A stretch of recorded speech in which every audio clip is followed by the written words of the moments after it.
paciente que ellos ponen aquí de ejemplo. Es una paciente pues real, entonces no vamos a ver la cara de nuestra paciente, sino únicamente vamos a ver el torso descubierto de ella. Por favor, omitan comentarios vulgares al respecto. Es completamente normal el cuerpo humano y es una exploración del cuerpo. ¿Alguna duda? ¿Alguna pregunta? Perdón, pero es que me está sacando a cada rato la pantalla. Bueno.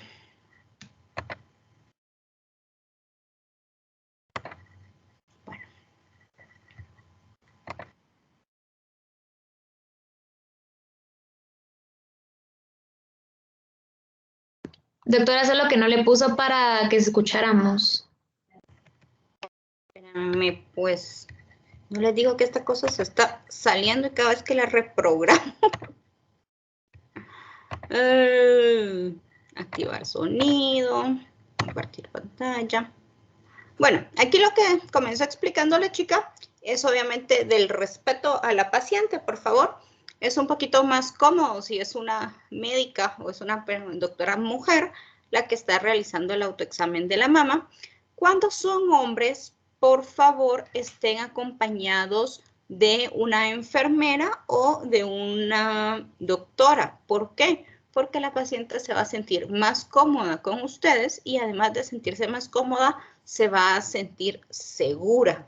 Y esto es muy importante, además de que ustedes se evitan problemas en un futuro. De que la paciente se va a inventar de que la tocaron inadecuadamente, de que le hicieron algo indebido, ¿de acuerdo? Estas son quejas muy comunes, entonces ustedes, los chicos, tienen que cuidarse mucho de este aspecto, ¿verdad? Para evitarse una demanda o un problema y siempre estar acompañados de otro médico, de preferencia mujer o una enfermera. Y hay que explicarle a la paciente lo que se le va a hacer, ¿verdad? Miren, se le va a examinar la mama, por favor, quítese la ropa, quédese con el torso descubierto, perdone, la voy a tocar, ¿de acuerdo? Para que la paciente se sienta segura de lo que ustedes van a hacer y no pongan de un solo las manos sobre la paciente. Debe acudir una vez al mes de 5 a 8 días después de su ciclo menstrual. En la mujer menopáusica puede acudir en cualquier día del mes y puede acudir la mujer también en periodo de lactancia o de gestación. La exploración clínica se efectúa en dos tiempos, inspección y palpación. En primer lugar, hablaremos de la inspección, la cual se divide en estática y dinámica. En la inspección estática, la paciente debe estar con el tórax descubierto en completa relajación, los miembros superiores abajo también completamente relajados. Para ello debemos tener una buena iluminación para poder inspeccionar y palpar, y el médico debe ubicarse de pie frente a la paciente. Ahora vamos a continuar con la inspección dinámica. Esta consta de 3 pasos. En el primer paso, la paciente debe encontrarse sentada. Le pedimos que por favor levante sus brazos sobre la cabeza, esto para generar tensión en el ligamento suspensorio y poner en manifiesto signos cutáneos retráctiles tales como nódulos, retracciones, desviaciones, pezón invertido y hendiduras. En el segundo paso le pedimos a la paciente que sus manos apriete la cintura, lleve sus hombros hacia adelante, esto para contraer los músculos pectorales y poner en manifiesto la simetría y el contorno de las mamas.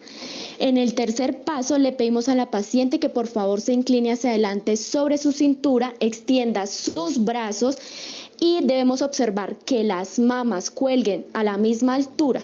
En esta maniobra es útil para la valoración del contorno y la simetría de las mamas grandes. Con el segundo paso, cuando el video hablaba de poner las manos alrededor de la cintura, su libro también lo describe como que pueden poner una mano contra la otra y hacer presión entre ambas manos, y esto va a ayudar a la contracción pues de los músculos. Es otra forma de hacerlo. En estas posiciones debemos observar que las mamas tengan una simetría bilateral, un contorno uniforme, y no debemos observar depresiones, retracciones y desviaciones de la mama. Chicos, ¿dudas hasta el momento de los tipos de inspección que nos han hablado y de las posiciones? No, doctora. No, doctora. No, doctora. Sigamos, pues. A la palpación, lo que se busca es evaluar si hay aumento de calor, presencia de hipersensibilidad o de alguna masa. En caso de encontrar un nódulo, lo primero que debemos hacer es describir su ubicación. Esta ubicación es relativa al complejo areola-pezón. Esta la vamos a describir por un numerador y un denominador. En el numerador vamos a encontrar el horario, este va a ser a favor de las manecillas del reloj, y el denominador va a ser la distancia desde la areola hasta la masa. Este se mide en centímetros. Posterior a esto, debemos describir su tamaño. Este se mide en centímetros. También vamos a determinar su forma, si es de forma ovoidea, redondeada, estiliforme, triangular o trapezoide. Y también sus bordes, si es de bordes lisos, regulares, irregulares o estrellados. También vamos a determinar su consistencia, si es de consistencia blanda, semiblanda, cauchosa, indurada, pétrea o cálcica. Adicional a esto, debemos determinar si hay presencia o no de adherencia. Esta puede ser superficial o profunda y allí vamos a determinar si hay presencia de movilidad o no. Con las características que nos acaban de hablar respecto a las masas o nódulos que podemos encontrar, es muy importante dar el mayor detalle posible que ustedes puedan sobre lo que están palpando, porque esto va a ser importante en el hallazgo de la exploración física para poder diferenciar entre si es algo benigno o algo maligno y poder dar un diagnóstico. Entonces es importante que ustedes traten de ser lo más exactos y precisos al momento de describir lo que están palpando. Tener en cuenta que existen diferentes tipos de palpación. Esta palpación debe realizarse a partir del cuadrante que presenta menos prevalencia de patologías malignas. En este caso, vamos a tener el cuadrante inferior interno con un 5%, el cuadrante inferior externo con un 10%, el cuadrante superior interno con un 16%, el cuadrante superior externo con el 40% y el complejo areola-pezón con el 29%. En cuanto a los tipos de palpación, entonces vamos a tener una palpación en forma de acordeón, que esta se realiza de manera ascendente y descendente, recorriendo todo el cuadrante.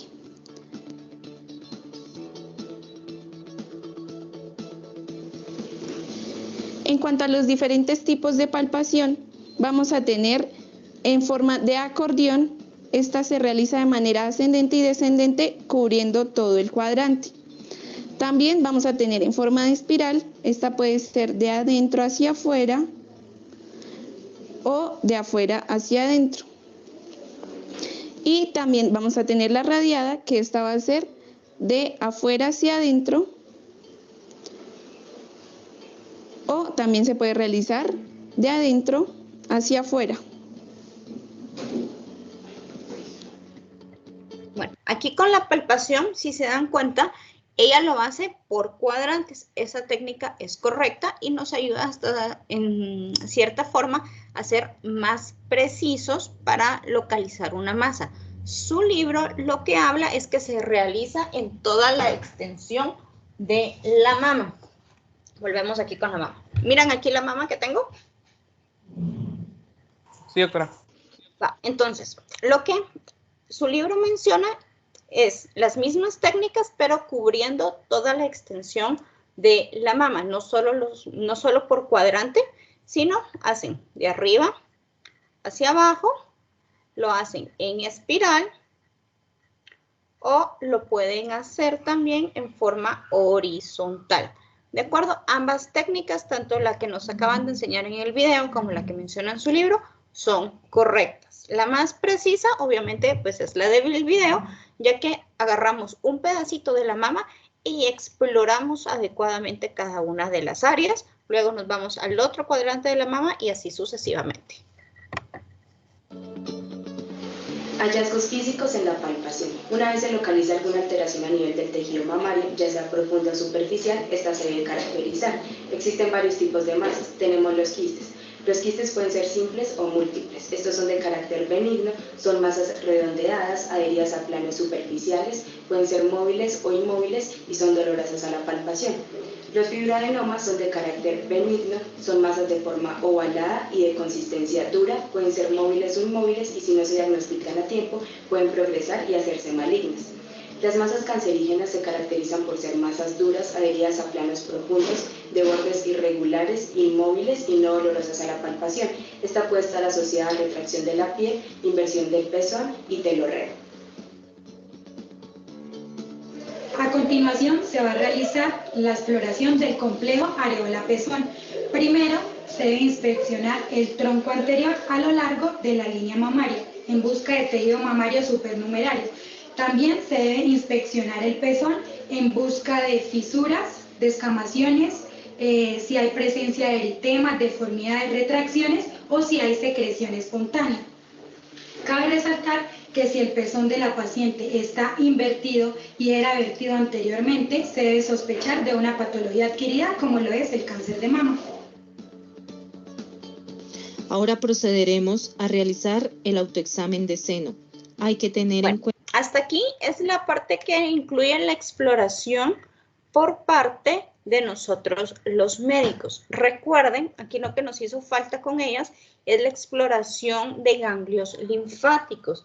Y para eso recuerden que tenemos que inspeccionar lo que es línea axilar anterior y media, ¿de acuerdo? Para la palpación de los ganglios linfáticos usamos nuestra mano completa, ¿de acuerdo? Y la vamos a colocar en esta posición dentro del hueco o de la fosa axilar.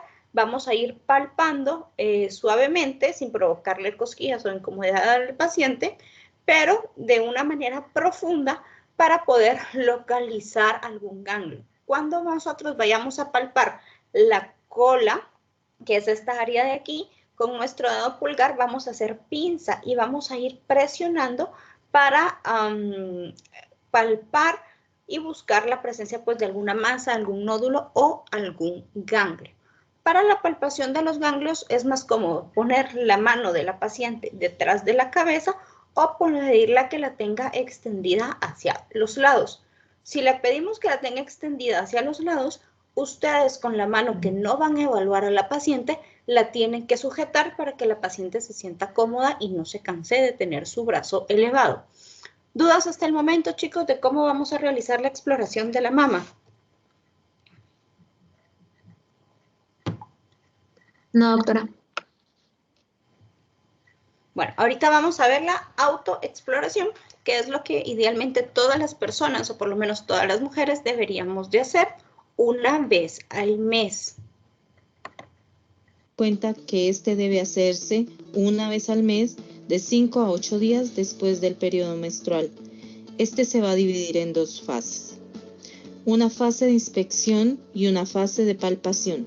Para realizar el procedimiento se debe tener el torso totalmente desnudo. Estar en posición de bipedestación frente al espejo y con las manos en la cintura. Se debe observar cuidadosamente la simetría de las glándulas mamarias en búsqueda de cambios en el tamaño, la forma y el contorno, haciendo énfasis en la presencia de masas, bultos, retracción de la piel, inversión del pezón y la salida de secreción. Posteriormente, se van a levantar ambos brazos por encima de la cabeza, una mano encima de la otra y se va a realizar una leve flexión del pecho hacia adelante para observar retracciones de la piel o hendiduras. Para la segunda parte de palpación se debe levantar el brazo del lado del seno que se va a palpar con la mano detrás de la cabeza. Hay que tener en cuenta, para una correcta palpación de la mama, se debe ocupar todos los límites. En su límite medial va a estar junto con el esternón. En su límite inferior va a estar con el pliegue mamario hacia su límite superior a nivel de la clavícula. En su límite más externo va a estar con la línea media axilar. Para proceder a palpar se debe hacer en dirección de las manecillas del reloj, desde adentro hacia afuera, iniciando con una palpación profunda del pezón, y en espiral se va a proceder a ocupar toda la glándula mamaria con una palpación profunda en búsqueda de masas, irregularidades y bultos. La forma como están ahorita en el video explicando la palpación, donde abarcan toda la mama, es lo mismo que nos explican en el libro.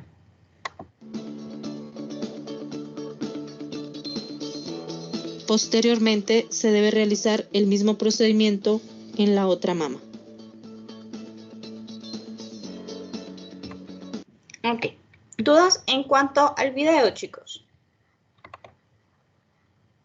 No, doctora. Doctora. ¿Les quedó claro cómo se explora la mama en una paciente? Doctora. Dime. Sí, yo solo quería preguntarle como la mama es un área muy sensible, entonces quería saber como qué tanta presión se le debe aplicar, porque como sabemos de que por ejemplo, para palpar los ganglios linfáticos no es demasiada, ¿verdad? Porque si no, no lo sentimos, pero en este caso para la mama, para en busca de tumores y así, ¿qué tanto tiene que ser la presión? Va a depender un poquito también del tamaño de la mama de la que estemos hablando. Si es una señora que no tiene abundante tejido mamario, ¿de acuerdo? No necesitan hacer mucha presión. Si fuera una persona con abundante tejido mamario, sí necesitan hacer una leve presión. Generalmente la paciente les va a decir si les molesta o no, o ustedes les pueden preguntar, disculpe, le voy a hacer una presión, me avisa si le duele, ¿de acuerdo? Que esto es con el fin de que ustedes puedan realizar una palpación profunda. Otra cosa, cuando nosotros hacemos la palpación bimanual, ¿se acuerdan? Que es cuando hacemos sandwichito, el pecho, la mama, que ponemos una mano en la parte inferior del pecho y con la otra vamos haciendo el barrido. Esto también es muy incómodo para las pacientes, les causa pues un poquito de dolor, de molestia, de sensibilidad, pero por eso es importante que ustedes les expliquen qué es lo que les están o qué les van a hacer, ¿verdad? En ese momento. Entonces va a depender, como te digo, realmente de cuánto tejido tenga la mama de la paciente, porque por ejemplo, si es para este caso, que es algo relleno de algodón, podrían hacer más presión porque es una mama con abundante tejido, pero si fuera una mama que no tuviera abundante tejido, pues con una leve presión van a poder llegar a explorar lo que ustedes necesitan. No sé si te soluciona tu duda, José Pablo. Sí, pues es igual que más o menos cuando hablamos del latido de punta, también va a depender qué tanto por el tejido adiposo y así. Y va a depender, por ejemplo, también de la edad. Si es una niña de 10 años, no vas a requerir hacer gran fuerza si fuera, no sé, una chica de 35 años que tiene unos grandes senos. Sí, pues, gracias, doctora. ¿Alguna otra duda, chicos? Doctora, las pacientes que tienen implantes, pues, ¿les podría doler más? No, lo que les dificulta un poquito a ustedes, pues, es la palpación. Generalmente el implante, pues, va detrás de toda la grasita y el tejido, o sea, celular subcutáneo, ¿verdad? Pero sí es un poquito de área más sensible y con ellas que han tenido una cirugía previa, debemos de evaluar el área de la cirugía. Entonces le podemos preguntar a la paciente dónde le realizaron la incisión, ¿verdad? Para que ustedes también investiguen estas áreas. ¿Alguna otra duda, chicos?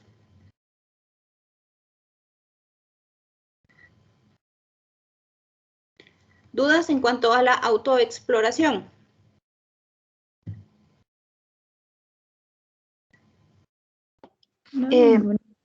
Yo solo tengo una duda pequeña.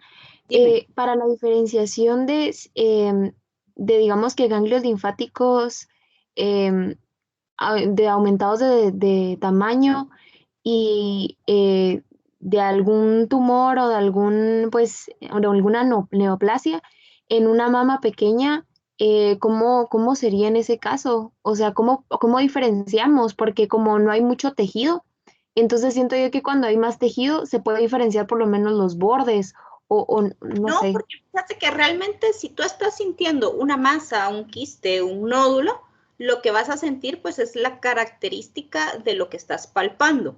Ahí no interfiere mucho si no tiene tejido graso abundante. De hecho, te es más fácil si la paciente es, perdón la expresión, pero si es plana, te va a ser un poquito más fácil de localizar y poder palpar la masa o el nódulo, así la paciente tuviera más tejido graso, porque se te puede, en este caso, se juega o se esconde entre la grasita de la mama y te puede dificultar un poquito la exploración. Es como que tú tocaras un 5 y luego fueras a tocar una piedra, que son fáciles de distinguir, pero la diferencia es lo que los está como recubriendo o escondiendo a lo que estamos palpando. Ay, ok, perfecto. Yo pensé que era al revés y qué bueno el ejemplo de la canica con la piedra, sí, ya lo identifiqué. Gracias, doctora. ¿Ya lo identificas? Sí, pues eso es realmente lo que vamos a sentir dependiendo si es un quiste, ¿verdad? Los quistes benignos, que son completamente redonditos, como que fuera una canica, ¿verdad? O si es algo neoplásico, que acuérdense que son bordes irregulares, que son pegados o no son móviles en la mama. Bueno, ¿dudas? ¿Preguntas?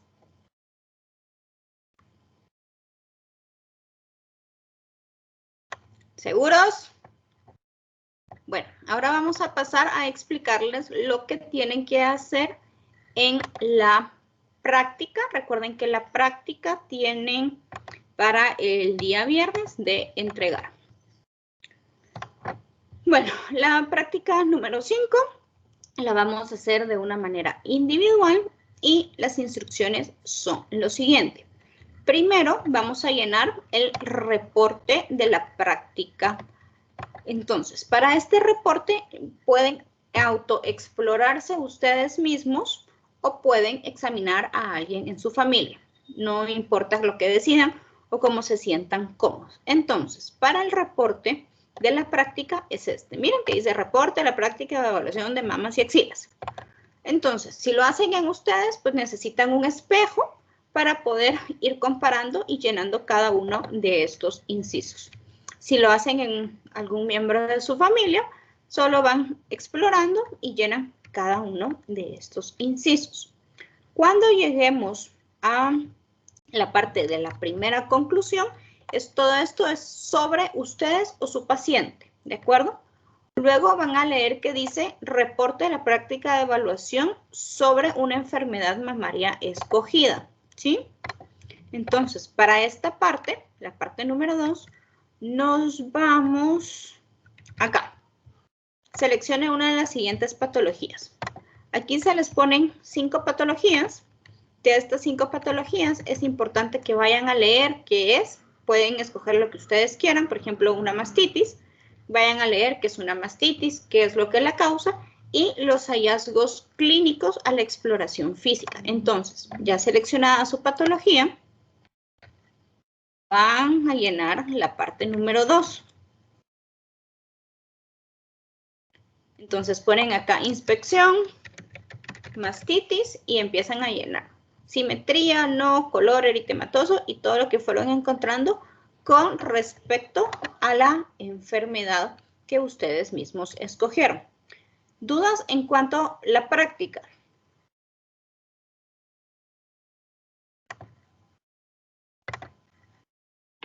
No, doctora. Esa es la práctica. Bueno, ahora vamos a pasar al caso clínico. El caso clínico lo vamos a trabajar hoy de una manera diferente. Lo vamos a empezar a discutir entre todos, lo vamos a leer, ¿sí? Y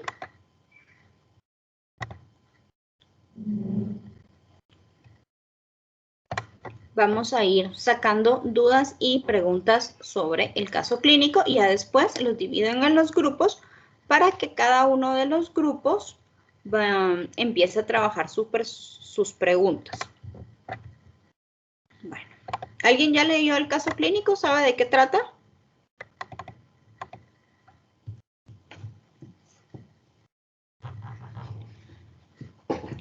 Chicos, ¿alguien leyó el caso clínico o saben de qué trata? Doctora, yo solo tengo una duda. Dime. ¿Los grupos en los que vamos a trabajar el caso clínico es el de la técnica semiológica o los que... No, eso los voy a armar en un ratito yo. Ah, bueno, gracias. Bueno, entonces, comencemos pues.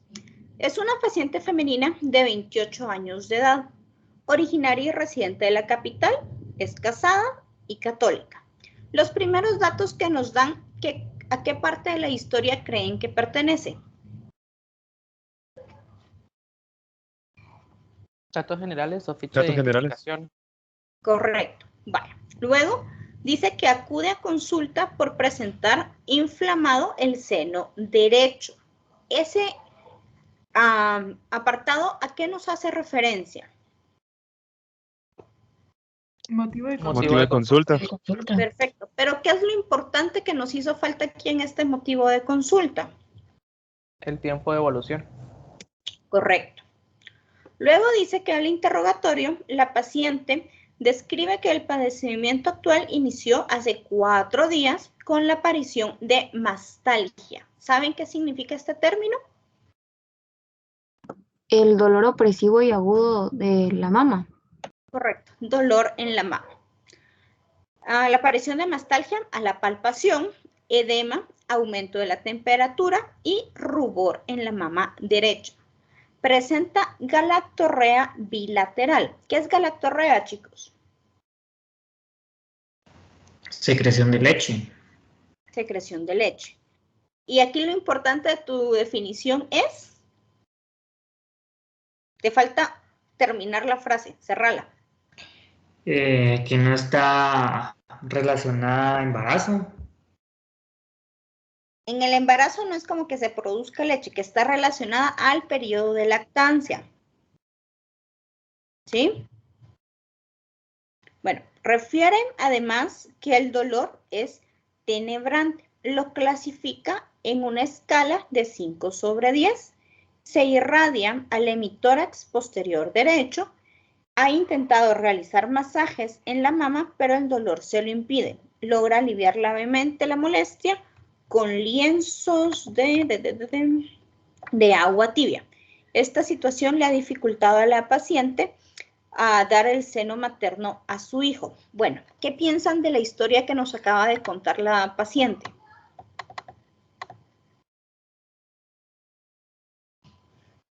A ver, Rafa, ¿qué piensas?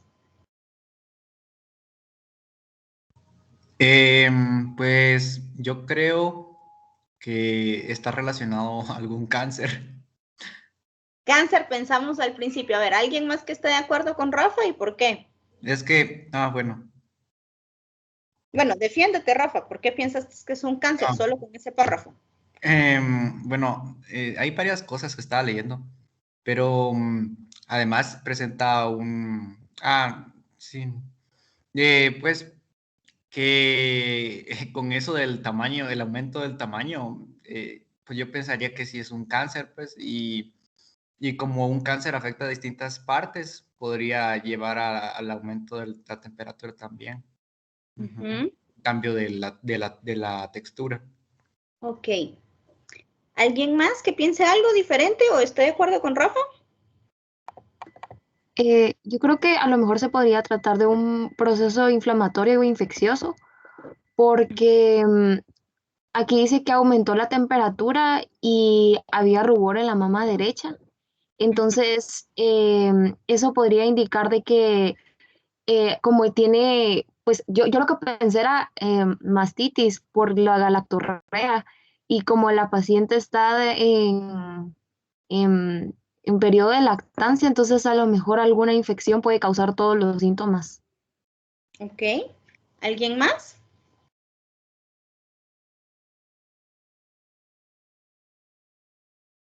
Ya tenemos 2 diagnósticos, un cáncer y una mastitis. ¿Qué más se les ocurre con esta historia, chicos? Yo solo quería agregar, pero no sé si está bien, porque Dice que la galactorrea es bilateral, pero si mal no recuerdo, en el cáncer tiene que ser solo unilateral. Y además por la edad de la paciente es como que no muy común. Bueno, ¿qué más? Aquí está bonito. Ya dijeron que algún síntoma no se relaciona con cáncer. Entonces estaríamos a favor de que es algo inflamatorio, como decía tu compañero. Perdón, doctora. Tal vez a mí se me ocurría que tal vez esto está relacionado con algo. Es que yo recuerdo que en clase creo que hablábamos que la galactorrea se daba más que todo por un cambio hormonal cuando no estamos en la lactancia también. Entonces, si mal no recuerdo, la fisiología en la galactorrea, como que la glándula hipófisis era la que pues como que daba ese estímulo, ¿verdad? Correcto. Entonces posiblemente, tal vez hay algún tipo, no sé, ¿verdad? Tal vez algún tipo de infección o en dado caso un tumor, pero tal vez no un tumor cancerígeno, sino tal vez un tumor benigno que esté compresionando ahí la glándula hipófisis y haciendo que se mande esta hormona, la prolactina, para que produzca para que se produzca la leche, pues. Ok, puede ser, pero aquí hay algo muy importante que al parecer solo su compañera notó. Miren, dice que se le está dificultando la alimentación al seno materno de su hijo. ¿Qué piensan de eso, chicos? ¿Por qué creen que tiene la galactorrea su paciente?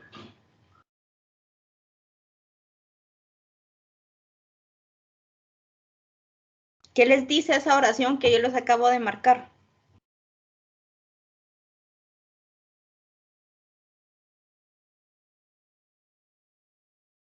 Que si está en periodo de lactancia. Correcto, que está dando de mamar, que está en periodo de lactancia. Entonces, vayamos pensando qué realmente puede tener nuestra paciente. Sigamos con la historia, pues. Dice, la paciente conforma una familia integrada, su esposo de 32 años, tiene 2 hijos, uno de 4 años y un recién nacido de 8 días. Todos aparentemente sanos. Paciente de profesión secretaria. La paciente refiere haber padecido parotiditis a los 15 años sin mayor complicación, negando antecedentes de otra enfermedad, alergias crónicas o cáncer. A los 18 años fue intervenida quirúrgicamente por apendicitis aguda en un hospital privado sin complicaciones. Se refiere a esquema de vacunación completo para su edad y tomando en cuenta los antecedentes gestacionales. Este párrafo, ¿a qué apartado de la historia clínica hace referencia?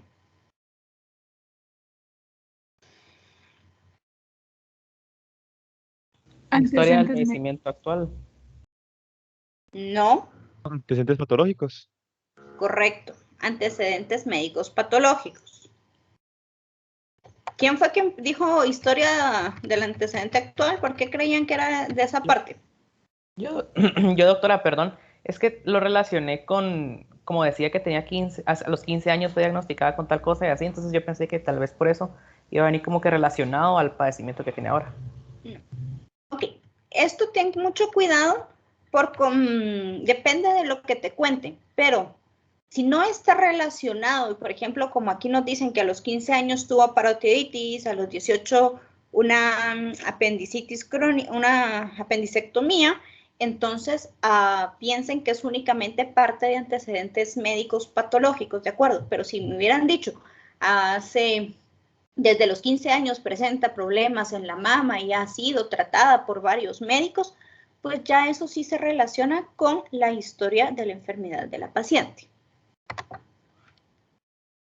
Digamos, dice que tiene antecedentes ginecobstétricos, gestas 2, partos 2, fecha de último parto hace 8 días, 2 hijos vivos, detección oportuna del cáncer de mama, ya que se realiza exploración mamaria y mamografía. Hace 1 año se encontraba negativa. Papa Nicolau está también desde hace 1 año negativo y no utiliza métodos de planificación por el momento. Obviamente todo lo que nos refieren en este apartado pertenece a los antecedentes ginecobstétricos de la paciente. De aquí, de este párrafo que está subrayado, ¿qué parte pertenece a los antecedentes obstétricos de la paciente?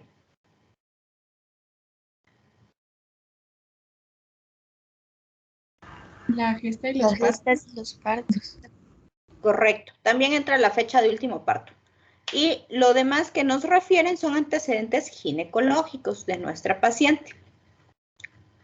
Luego dice que habita en casa propia, la cual cuenta con todos los ambientes de urbanización, convivencia con animales domésticos no presenta, consumo de carne roja 2 veces a la semana, carnes blancas 3 veces a la semana, frutas y vegetales diariamente. Usualmente ingiere abundante agua pura a lo largo de todo el día, aproximadamente 2 litros. En los últimos 5 años no ha realizado actividad física regular. Todo este apartado, ¿a qué parte de la historia clínica pertenece?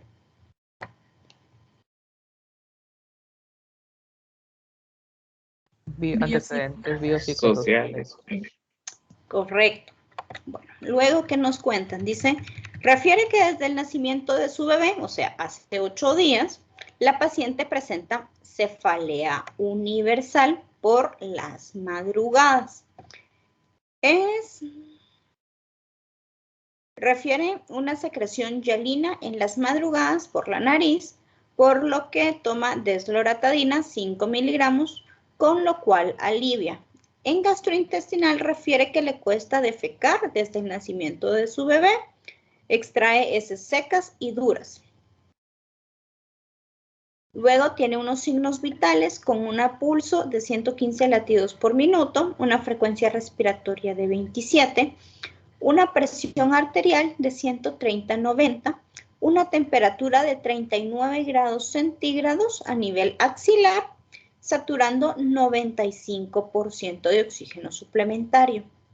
Pesa 158 libras, tiene una talla de 1,69 metros y un índice de masa corporal de 24.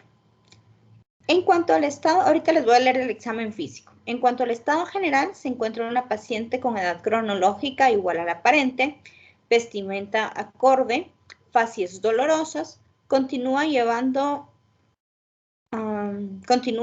su mano al seno derecho, actitud inquieta y biotipo ectomórfico. Paciente orientada en tiempo, espacio y persona, con un Glasgow de 15 puntos. Adecuada capacidad de razonamiento y respuesta verbal, no muestra alteraciones en el área cognitiva ni emocional. Cráneo normocéfalo, sin hundimientos ni salientes, cabello bien implantado, no desprendible y abundante. Pulso temporal presente, no doloroso, cuello cilíndrico, pulso carotidio palpable. Tráquea central desplazable, no se palpan masas, ganglios aumentados de tamaño. Ojos, pupilas isocóricas, normofotorreactivas, fondo de ojo no valorado, o sea, no se examinó. Oídos, conductos auditivos externos permeables, tímpanos color gris, narinas permeables, presencia de mucosa, ligeramente pálida con secreción hialina, boca bien hidratada, de coloración adecuada, no halitosis, labios con coloración adecuada. Tiene 32 piezas dentales en adecuadas condiciones, ligera gingivitis, no hay alteraciones en la lengua, paladar blando o duro, orofaringe hiperémica, amígdalas aumentadas de tamaño bilateralmente, no secreciones, tórax con adecuada simetría, no se observan deformidades óseas ni musculares, movimientos respiratorios presentes, campos pulmonares bien ventilados, sin fenómenos asociados, ruidos cardíacos taquicárdicos, sin fenómenos asociados, mama derecha hiperémica con región indurada. Eso quiere decir que la mama no era blanda, sino era dura. Aumento de la temperatura y dolorosa a la palpación en la región central, o sea, en esta área de la mama.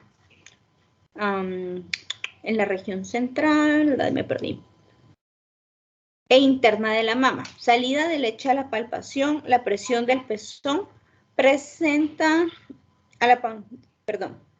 salida de leche a la palpación y presión del pezón. Presencia de pezones hiperpigmentados bilateralmente con grietas, así como tubérculos de Montgomery presentes. Salida de leche durante la palpación en ambas mamas. Presencia de adenomegalias axilares de 1 centímetro, bien delimitadas, móviles. ligeramente calientes y dolorosos a la palpación. Resto de la exploración física se considera normal.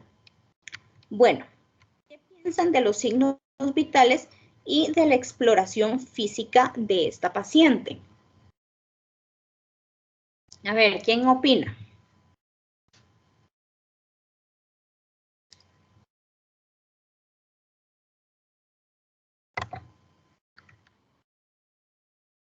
A ver, chicos, ¿empiezan a hablar o les empiezo yo a preguntar personalmente?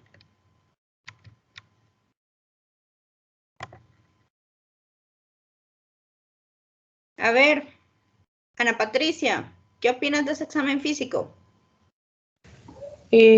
Bueno, primero los signos vitales.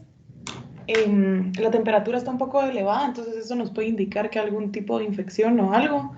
También la presión arterial está un poco elevada y yo lo noto un poco inquieta en la frecuencia respiratoria, ¿verdad?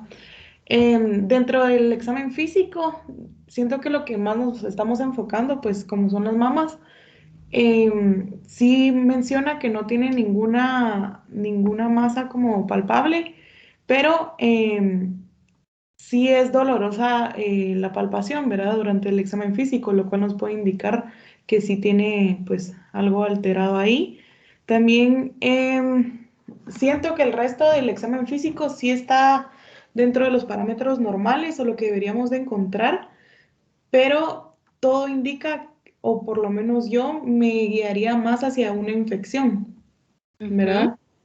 De ahí, lo de los tubérculos de Montgomery, lo estaba viendo en el libro, no sé si eso es algo normal. Sí, los tubérculos de Montgomery son completamente normales, son como unos puntitos o bultitos que van a salir en la aureola. No hay problema, son normales, no se vayan a asustar. Ah, bueno. Y la otra cosa que llama la atención es que durante la palpación se siente caliente las mamas, ¿verdad? Okay. Y que sigue secretando leche durante el examen físico. Ok, ¿por qué te sigue llamando la atención la secreción de leche? Porque, bueno, esta paciente pues sí está dando de mamar, pero normalmente no debería o bueno, creo que no debería de seguir secretando leche durante un examen físico, ¿o no? No, fíjense que cuando uno da de mamar, bueno, el pecho siempre va a estar produciendo la leche, ¿verdad? Aunque a veces el bebé no esté prendido a la mama. Entonces van a ver muchas veces que las mujeres que están dando de lactancia presentan o mojan su ropa, su brasier o su blusa, ¿verdad? Porque los pezones, pues la mama se empieza a llenar de leche y necesita sacarla de alguna manera, ¿de acuerdo? Entonces va a haber un pequeño goteo de esta leche. Eso es completamente normal en las personas que están dando de lactar. Así que eso les puede suceder en algún momento, no se vayan a asustar. Incluso van a oír a las abuelitas que dice que cuando... Ay, ¿cómo es que dicen ellas? Que cuando la mamá no está cerca del bebé y el pecho empieza a gotearle, es porque el bebé está llorando por hambre. Es como una idea que tienen las abuelitas, ¿verdad? Pero es realmente la fisiología del cuerpo de la mujer en ese momento. A ver, Ana Paulina, ¿qué piensas tú del examen físico?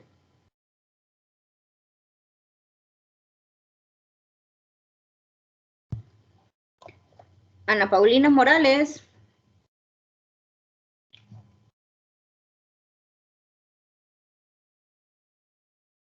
Astrid Sofía, ¿qué piensas?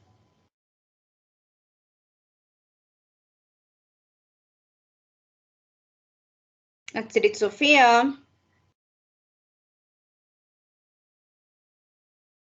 Gabriela Michelle.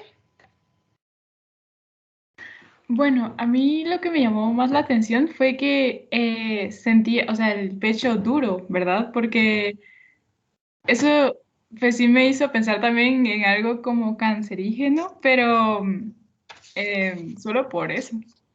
De ahí tengo, pues, bastante, o concuerdo bastante con lo que había mencionado Patti. Ok. Espérenme, Ana Paulina. Y quien uno más me contestó, Astrid. Ok, Jorge Antonio.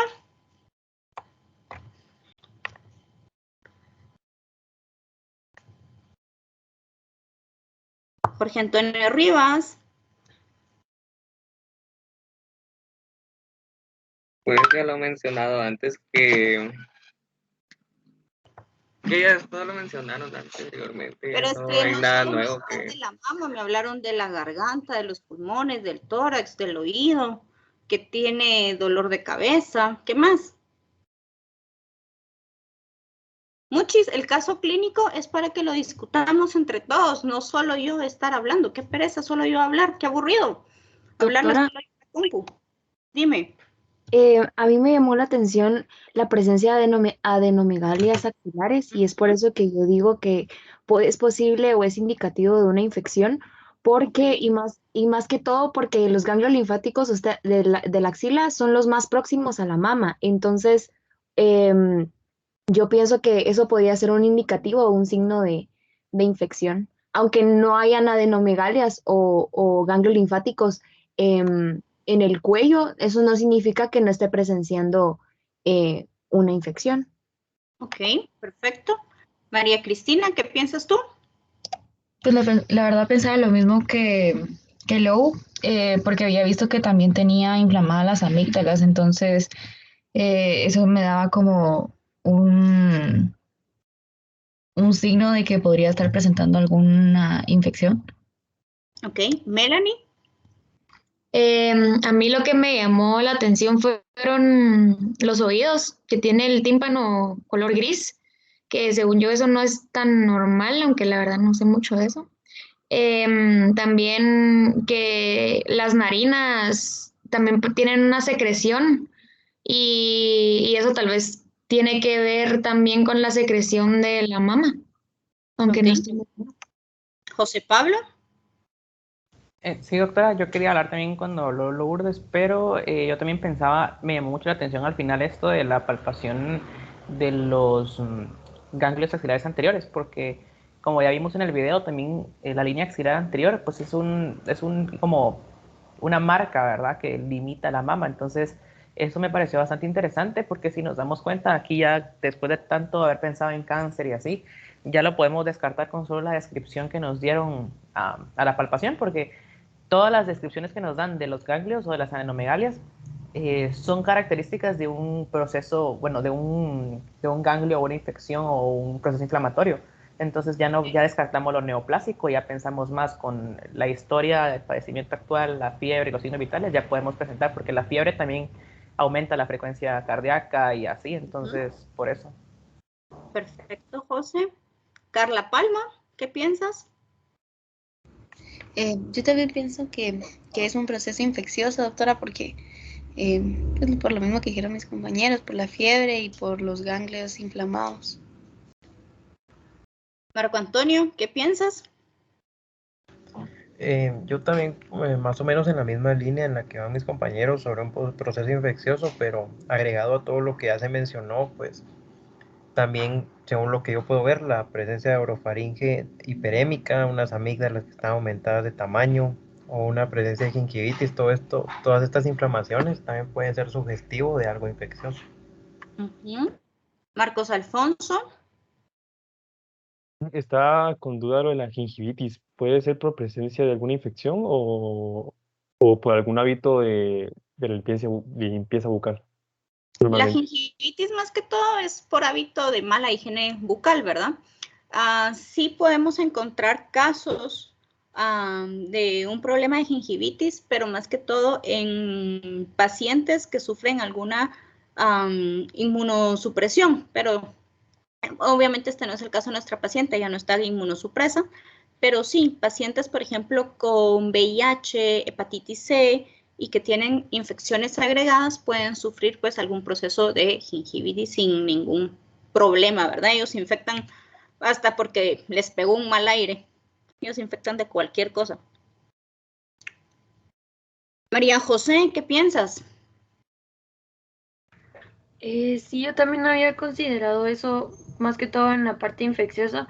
Y al principio, bueno, no sé si estoy bien o estoy muy alejada de la respuesta, pero lo había asociado con una mastitis, pero Bueno, los chicos que pensaron al principio en cáncer, ¿creen que puede seguir siendo cáncer nuestra paciente o ya no?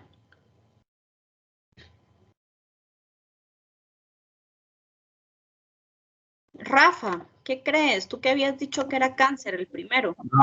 Hola.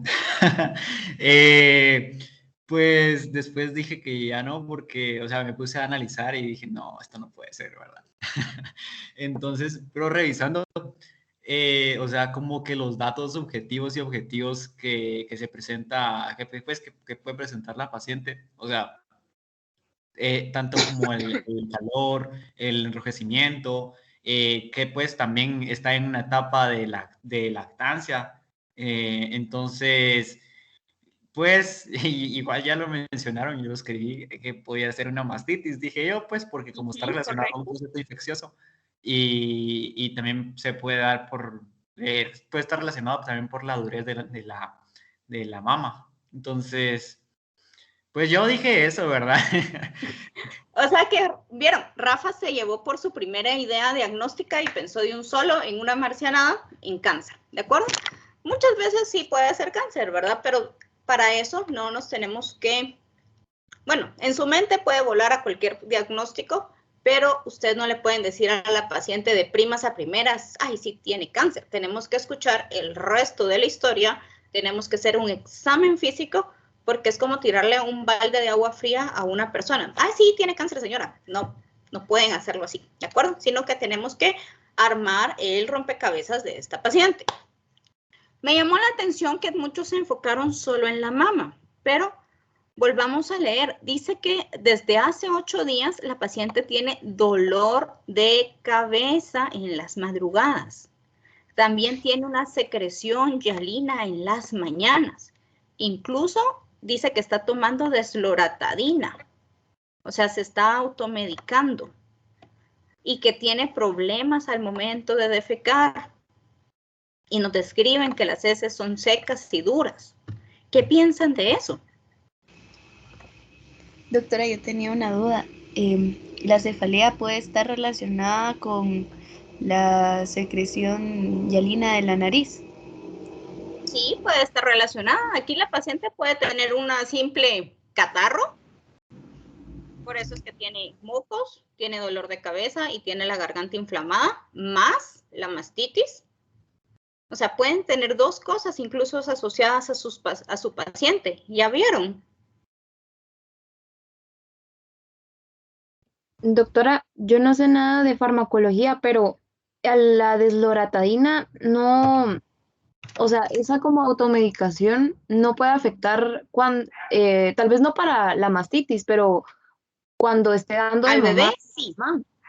Ah, ok. De hecho, hay medicamentos, o sea, cuando uno da de mamá, ya hay medicamentos que se clasifican por categorías A, B y C, e incluso hasta D, que es el que no es seguro. C y D ya no son seguros para el bebé, pueden causarle efectos. A y B, pues A es la categoría de medicamentos seguros que uno puede consumir durante el periodo de lactancia, que no le va a pasar nada al bebé. B es que son seguros, pero hasta ciertas dosis o ciertas concentraciones de medicamento.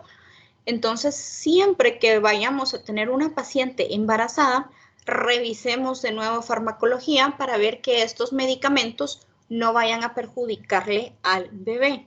Entonces, en este caso depende de las dosis de desloratadina o loratadina que ella esté tomando, el bebé puede presentarse o tornarse con más somnolencia, o sea, estar como dormidito. Pero es un medicamento que es seguro de utilizar en lactancia.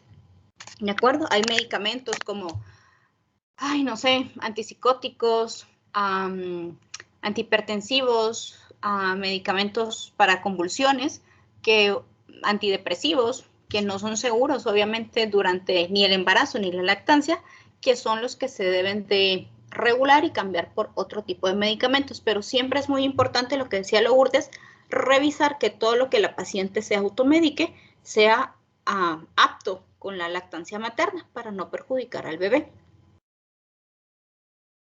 Bueno, entonces, ¿qué piensan de lo que les acabo de decir? Del dolor de cabeza, de los mocos.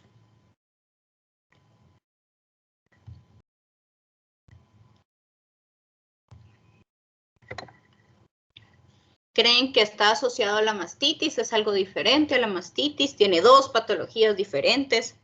Rafa, cuéntanos. Pues generalmente la mastitis se puede dar por la invasión del Staphylococcus aureus, ¿no? Y ese puede dar dolor de cabeza. Entonces yo siento que ahí está relacionado todo. Que está todo relacionado. O podríamos pensar en una marcianada de que el dolor de cabeza es por culpa del epidural y que la anestesia se le subió porque se la pusieron mal. Puede ser, pero va a presentar otros signos, ¿de acuerdo? Que fuera secundario a la epidural que le pusieron al momento del parto. De hecho, no me acuerdo si es parto vaginal o cesárea lo de esta señora. Creo que ni dice. Pero, por ejemplo, si fuera cesárea, cuando le colocan la epidural a las mujeres, si no está en el espacio adecuado, esta anestesia puede subir a cabeza, ¿verdad? Y dar complicaciones, da muchos dolores de cabeza, a veces da visión borrosa, da temblores en el cuerpo, ¿de acuerdo? Cuando sucede esto.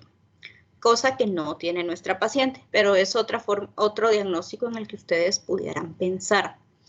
Ahora, los signos clínicos ya nos había comentado una compañera que están anormales. Pero, ¿qué creen que está causando esta anormalidad en los signos clínicos? ¿Es el dolor? ¿Es la infección? ¿Es hipertensa con esa presión que tiene? ¿O por qué creen que tiene esos signos vitales nuestra paciente? A ver, ¿qué piensan, chicos? Háblenme. Ana Paulina, no sé si ya regresó Ana Paulina.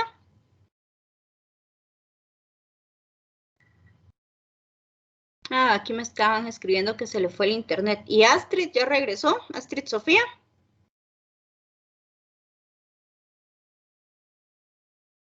Astrid Sofía. Astrid Sofía Pinzón. Doctora. Aquí estoy. Ahí está. Sí, es que me estaba hablando Rafa que mi internet se está yendo y acá Contesta, pues. ¿Qué ahorita piensas? me conecté otra. Es que se le está yendo la luz, internet se está fallando, doctora. Bueno. ¿Me escuchan? Sí, te oigo. Habla. Sí, doctora, es que le estaba explicando que no me deja encender el micrófono porque me está desconectando el Wi-Fi. Bueno, y entonces escribe entonces en el chat, ¿qué piensas? Yo estaba pensando en los signos que usted mencionó, gastrointestinales, que tiene las heces secas. Eso fue lo último que le escuché, que eso es normal, ¿verdad? Durante el posparto, porque se suele tener cierto estreñimiento y después de tener al bebé. Y también pues puede presentar dolor y algún malestar, ¿verdad? Y el esfuerzo que ella podría presentar. A ver, ¿alguien está de acuerdo con lo que nos acaba de decir Astrid? Doctora, Dime. una pregunta. ¿La fiebre que presenta puede ser por causa del parto? Es que estaba buscando que puede presentarse Sí y 15 no. días después, pero... ¿Por qué sí? ¿Por es qué que, no? A ver, ¿qué se te ocurre? Es que el tiempo que después de hace 8 días siento que es demasiado, aunque puede presentarse por tal vez el tipo de parto que tuvo, alguna cesárea o algo como había dicho usted. A ver, Entonces, eso. no sé, por A ver, ¿por qué algún tipo de crees que herida o está algo más así. relacionada? Espérame, Marcos. ¿Por qué crees que está relacionada la fiebre ahorita al caso clínico? ¿Qué te haría pensar de que la fiebre es por el problema de la mama? Pensaba por lo del... Me enfoqué más por el tiempo periodo de la persona que había tenido su hijo. No me había enfocado mucho en la mamá, pero pensé por Ok, te enfocaste en el el síntoma. parto nada más. Exacto. No me enfoqué mucho al caso clínico, disculpe. Ok. Bueno, pues respondiendo a la pregunta entonces de Marco, La fiebre, cuando está asociada al posparto, independientemente si es un parto vaginal o un parto por cesárea, hay un término que se llama como infección puerperal, ¿de acuerdo? Esto puede ser causado en cualquiera de las dos formas de nacimiento, vaginal o cesárea, y es por mala higiene al momento de la atención de alguno de los dos, ¿verdad? Si es por cesárea, mala desinfección del área de la piel y contaminación del sitio quirúrgico.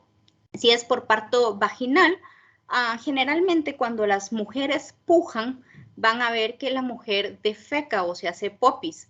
Esto no es que sea voluntario, sino es el hecho de hacer la fuerza para extraer a ese bebé, hace que también pues la mujer se defeque.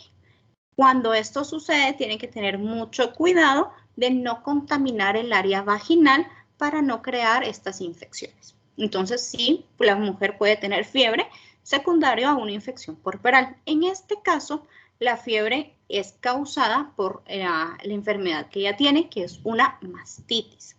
Entonces, vamos a concluir que nuestra paciente lo que sufre o tiene es un problema de una mastitis.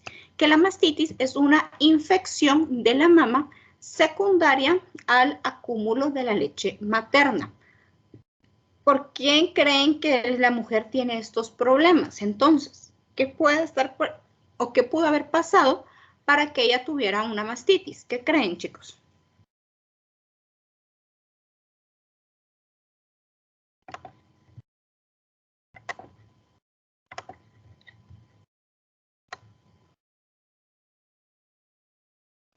Yo no estoy segura, pero creo que, por ejemplo, el dolor en el pezón o pues en sí en la mama puede ser causado por la misma obstrucción del conducto mamario cuando el pecho no se vacía correctamente. Entonces la obstrucción hace que la leche regrese y que pues en algunos casos se produzca esta infección que yo creo que va relacionada con lo del caso clínico. Correcto. Esta, como nos decía Ariadna, la mastitis es porque la leche materna no pudo salir. Es como que ustedes taparan una pajilla, ¿de acuerdo? Entonces se empieza a acumular ahí y esa acumulación de leche empieza a producir bacterias y pues esas bacterias van a crear lo que es la mastitis y a causarnos todos los síntomas que ella presenta en este momento. Incluso por la fiebre, por esta infección va a producir fiebre. El dolor va a producir aumento de la frecuencia cardíaca, va a producir aumento de la presión arterial. Y obviamente el aumento de la frecuencia respiratoria es por el mismo dolor que la paciente la mantiene inquieta y está tratando de hacer respiraciones superficiales para que no moleste o no duela más el pecho. Bueno, eso es todo respecto al caso.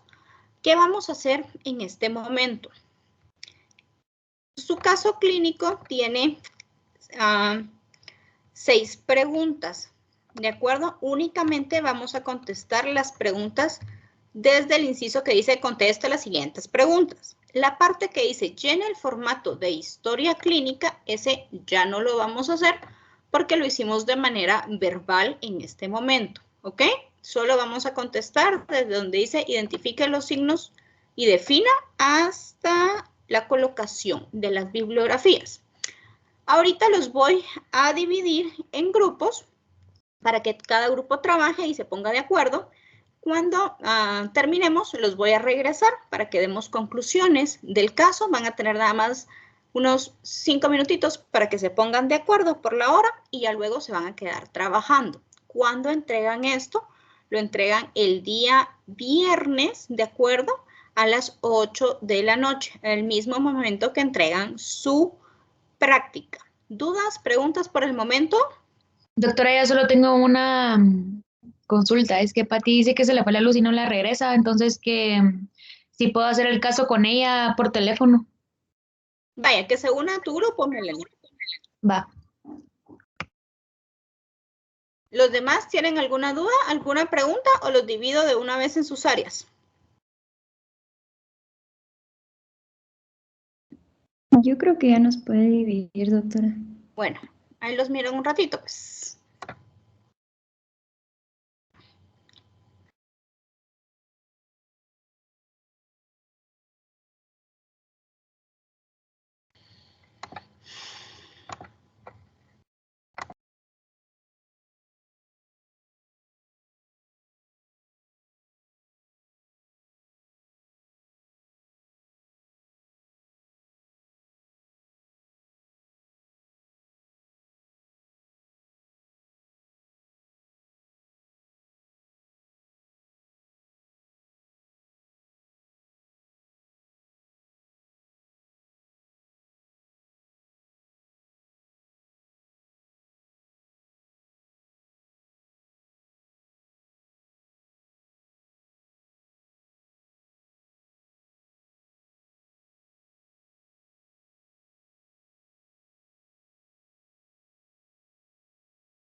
Bueno, chicos, como ya estamos por terminar, por favor, quiero que un integrante de cada grupo me dé conclusiones respecto a la actividad del día de hoy.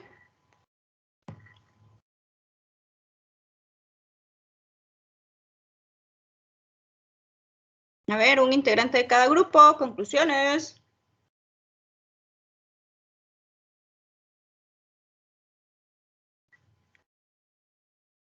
Jóvenes, ¿me oyen? Sí, doctora, Sí, voy yo. doctora. Está bien. Como conclusión, llegamos a que pues, se puede relacionar distintos síntomas para poder llegar a un punto, ¿verdad? Y relacionamos también tanto las diversas situaciones que pudiesen ocurrir para que podamos determinar una patología, en este caso la mastitis, y la causa de la cual se originó. Ok, siguiente grupo. Bueno, con mi grupo, pues la verdad es que habíamos quedado con que la verdad es que no hay que pasar desapercibido ningún síntoma, ¿verdad? Tenemos que ponerle atención porque, pues si no podríamos hacer un mal diagnóstico, ¿verdad? Entonces no nos tenemos que fijar en cada uno de los signos y síntomas que presentan nuestros pacientes. Ok, siguiente grupo. Sí, doctora, nosotros pues en nuestro grupo nos dimos cuenta de la importancia que tiene la semiología, pues, porque la clínica como tal, en los exámenes de exploración física, porque en primera instancia, porque dijimos, estamos viendo mamas, entonces es alguna enfermedad típica como el cáncer de mama, ¿verdad? Entonces que todo lo oyen, pero sin necesidad de tal vez hacer tanta prueba de laboratorio, sin poner a gastar a la paciente, sin necesidad de preocuparla, por medio de la exploración física y la semiología, bueno, con una buena semiología, podemos llegar a un posible diagnóstico. Entonces, como por ejemplo, con el simple hecho de saber de que, por ejemplo, los ganglios en el área, bueno, la anilla anterior axilar, eran calientes, dolorosos a la palpación, de 1 centímetro, bordes regulares. Con esas ya nosotros sabíamos de que no era algo neoplásico, sino que era algo ya un proceso más infeccioso. Entonces, nos ayuda también a nosotros a orientar nuestro diagnóstico y también como para minimizar los gastos de la paciente y la preocupación también de la paciente. Ok, último grupo. Yo creo importante que el reconocimiento de patologías tempranas, como mencionaron mis compañeros, se da siempre por una buena exploración física y creo que pruebas complementarias, a lo mejor en este pues obviamente no se da porque esto es por pura exploración, pero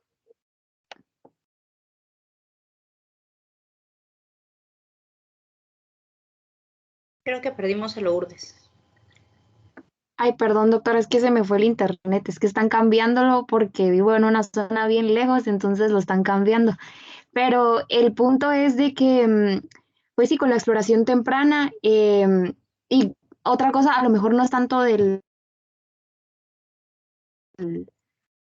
caso, pero si la paciente hubiese tenido una autoexploración, hubiese sido, pues, tal vez interesante que ella lo hubiera reconocido en las primeras etapas de la infección, no tanto no llegar al extremo de que le dificultaba dar de mamar a su hijo. Entonces, creo yo que eso es otro aspecto importante. Ok. Bueno, como bien decían sus compañeros, la clínica pues es muy importante para poder saber qué está sucediendo con nuestros pacientes, ¿verdad? Pero aparte de la examinación o la exploración física, conocer a detalle toda la historia médica de nuestro paciente, todo lo que le ha pasado por lo que está con nosotros, es importante para ir formulando un diagnóstico. A mí me gusta mucho insistirles que un paciente es como un rompecabezas. Tenemos que ir armando cada una de las piezas para dar con el diagnóstico preciso.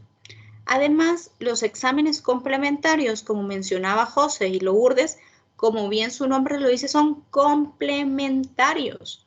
No vale la pena ponerle a hacer una mamografía o un ultrasonido si en este caso ella no lo amerita. Si ustedes hacen una adecuada exploración física y están seguros que con los hallazgos y toda la información que tiene su paciente, pues en este caso tiene una mastitis, no requieren mayor uso de exámenes complementarios o no requieren exámenes complementarios, como en el caso de si estuviéramos hablando de una paciente con una CA de mama, que obviamente requieren otro tipo de estudios, ¿verdad? Para valorar el grado de CA de mama, el tipo de CA, ¿verdad? Y la clasificación.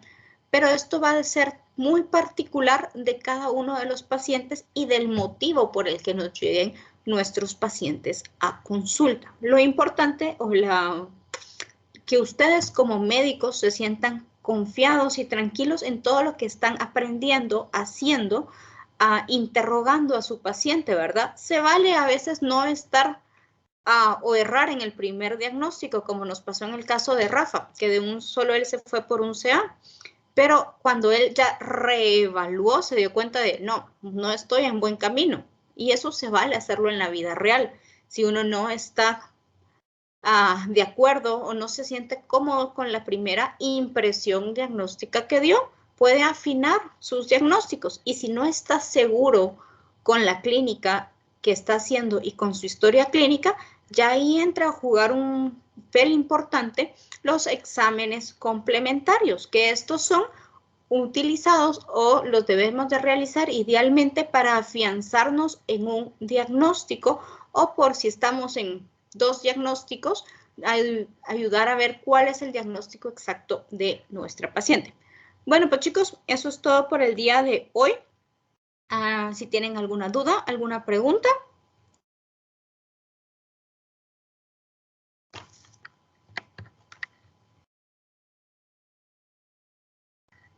¿Dudas? ¿Preguntas? Todo claro. Todo está claro, gracias. Muy bien, entonces ya se pueden desconectar. Astrid, tú eras la del problema del corte, ¿verdad? Sí, doctora. Va, lo voy a reprogramar, pues. Los demás, si ya no tienen ninguna duda, se pueden desconectar, chicos. Gracias, feliz tarde.